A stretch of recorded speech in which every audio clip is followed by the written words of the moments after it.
I don't enjoy hurting people. The only thing I want is be the best in the world. From the producer of Fahrenheit 9/11 and the director of Generation Iron comes an exploration of the most controversial sport in the world. We're all compelled to do it. It's going to keep getting bigger. The Hurt Business. In select movie theaters September 29th only. Tickets available at fathomevents.com.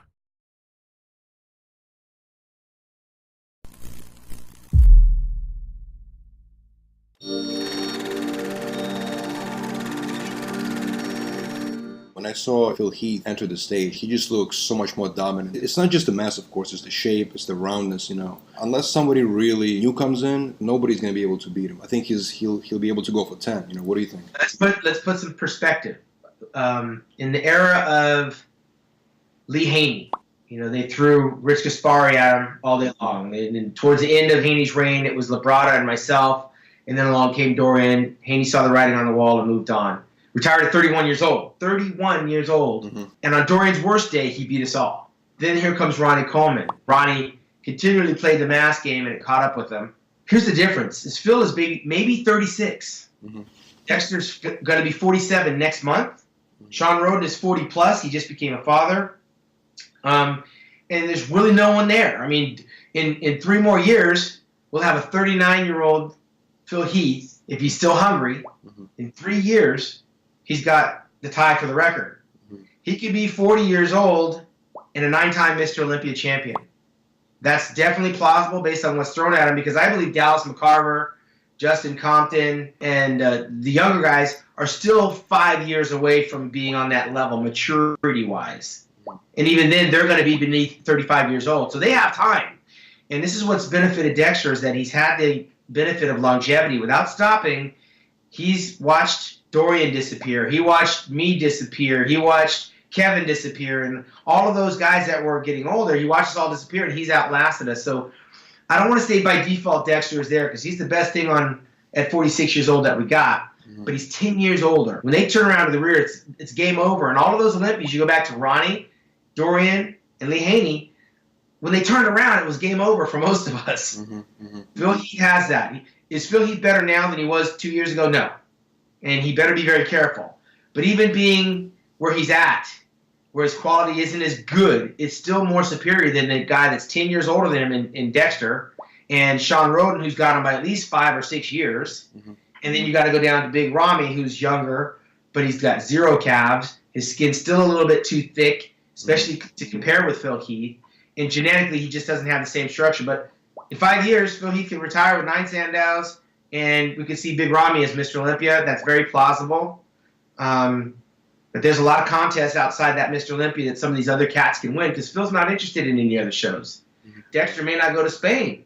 That's the rumor, that he was so disappointed in losing to Shawn Ray and not beating Phil Heath that he doesn't want to go and compete in Spain at the Arnold Classic, which he won a year ago, which is surprisingly, I would call it unsportsmanlike, because at the end of the day, it's a business.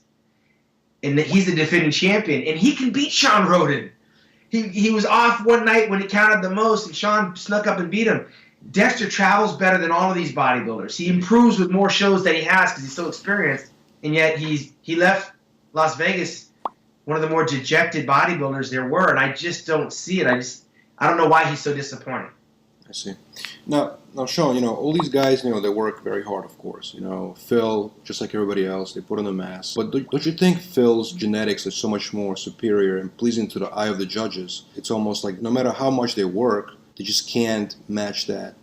Listen, I am with you.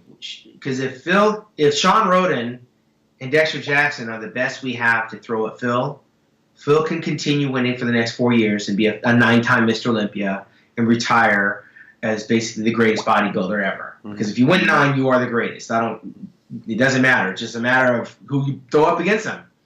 In the next 3 to 4 years, if nobody comes out of the woodworks, Phil's going to win by default, because as Dexter gets older, we're going to see things that just no longer are happening for him. Phil still has 4 years of changing his physique before he's even 40. And that physique will change in the next 4 years. It'll change more dramatically for Phil because it'll be maturing, and it will go on the decline for Dexter because it's an aging thing. Mm-hmm. And right now, there's a lot of wins out there still on the circuit for Dexter Jackson in 2017. Phil is not one of those guys that he's going to beat. So he needs to just kind of put that in his rear view, do like Kai Green, and go find victory somewhere else. Shawn Rhoden, on the other hand, not a whole lot of people are going to be talking about Shawn Rhoden. I was there the whole weekend, and the only time I heard about Shawn Rhoden is when I was standing next to him, and people were congratulating him. Mm-hmm. But there was a whole lot more buzz about what Dexter Jackson did a year ago than what Shawn Rhoden did this year. And it is a little bit surprising, because when I was breaking Shawn down, I saw a lot of things wrong with his structure and his physique that just should not be wrong at this level of competition. And he did get overly rewarded. I think Christmas came early for him. But again, if I'm going to take Shawn out of second, then I got Dexter battling it with Big Ramy for second place. Mm-hmm. And nobody probably would have argued if Big Ramy was in second. Mm-hmm. Did you think, like let's say 3-4 years ago, that Phil Heath can potentially be the greatest of all time? Phil Heath's very first pro win was the Shawn Ray Classic that I promoted in Colorado. He lived there. I promoted the show in 2005, I believe it was, or 6. He went out and he won my contest, and he just took off after that. Mm-hmm. I didn't think at the time I was looking at him that I was looking at Mr. Olympia. Not in my wildest dreams. And Jay Cutler had just taken out Ronnie Coleman. And Dexter Jackson was still there. And Victor Martinez was second place in 2007. I didn't think on any stretch of the imagination that Phil would be a 5-6-time Mr. Olympia back in that time. But I'll tell you what, he has done everything right. He's got a huge fan base and a lot of haters, and it comes with the territory. But as far as I'm concerned, he's represented the title very well. As good as Kai Green is, I've never saw Kai Green beating him on the Mr. Olympia day. Every one of those Mr. Olympias, I was there, and Phil was deserving of every one. So I've witnessed controversy with Lee Haney, Dorian Yates, and Ronnie Coleman, and even Jay Cutler. Not one controversial win for Phil Heath as far as I see it. Mm-hmm. Okay. Now, speaking of controversy, I know, Shawn, you're brutally honest, of course. You're always brutally honest. And do you ever find that to be difficult? Because I know you're friends with all these guys, obviously. You competed with them. You continue to interact with them, but then you have to be a journalist. You have to be fair to your fans, to the audience, right? Do you find it difficult and conflicting? I don't. I got very thick skin. A lot of the guys that I criticize are people that talk about me behind my back. It's a sport of criticism. You don't get in this game with thin skin wondering what someone thinks about you. This is a visual sport of opinion, and we all have one. My voice might be louder because I'm on camera. My voice might be louder because I'm in proximity with these guys. Mm-hmm. But you got to remember, these are guys that share the same passion for the same sport. We have that commonality. We don't do birthdays together. We don't do holidays together. So there's a lot of separations from what the fans see. If I go to the Mr. Olympia, I'm thrown together with almost 30 years of people from around the world that gather all the time. And I see familiar faces that I know bits and pieces about. And then we get on a plane and we go home. It's how it is with a lot of the bodybuilders. These bodybuilders, they let you know what they want you to know. Flex Wheeler, he just got married. I can't tell you the name of his wife. He got married last month. Mm-hmm.